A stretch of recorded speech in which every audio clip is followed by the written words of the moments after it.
All children learn through imitation. So we also understand that we are the social response for children, because they don't have that yet. We are all very well aware of the 2-year-old who clonks the 4-year-old on the head with no compassion whatsoever. And we have to be the response in the appropriate way so that we model for the child to imitate and to get these skills. Then, of course, we work with the 4 lower senses. The sense of touch. Abuse, emotional and physical, is a worldwide trauma these days. And New Zealand is no exception. And many of our children arrive shivering. And it takes tremendous care to get them to trust the other again. The life sense. Inordinate amounts of children sit passively on screens, watching inappropriate and often aggressive material, so that when they come to the kindergarten, their life forces are so drained.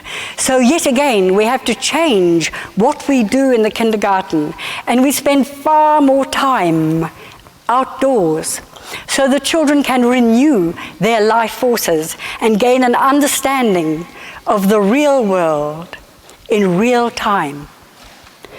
We all know how movement is compromised by the modern world. We know how speech is compromised with the mask wearing and many other factors. So much more in the kindergarten do we do walking and climbing and jumping and physical morning circles rather than the more imaginative ones to balance what these children are experiencing so they can learn to speak to each other again. And then balance. Another huge epidemic of our time. Too much, too fast, too early.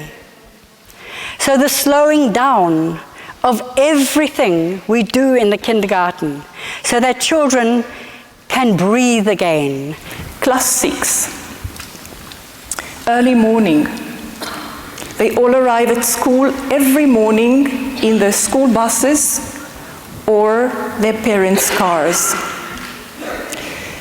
The class teacher tells me they are tired and sleepy, openly yawning.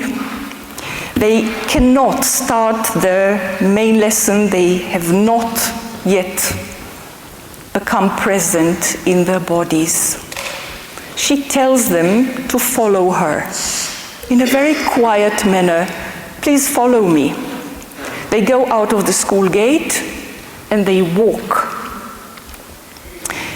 It's a quiet road among old orange groves, and they walk. Well, it begins with moaning and groaning and complaints, but they then become quiet for a while. After some time, I observe that the walking has changed a bit. It has become more agile. They walk a bit more upright. Some start little conversations, and the music of these conversations is really nice. The teacher takes her chance to talk to this or that girl or boy, and then 3 boys approach her and ask, "Can we run?" They've warmed up. So she says, "Yes, you may," and some more children join them. Then, after 40 minutes, they are back in the classroom, breathing deeply, red cheeks, joyful eyes, awake.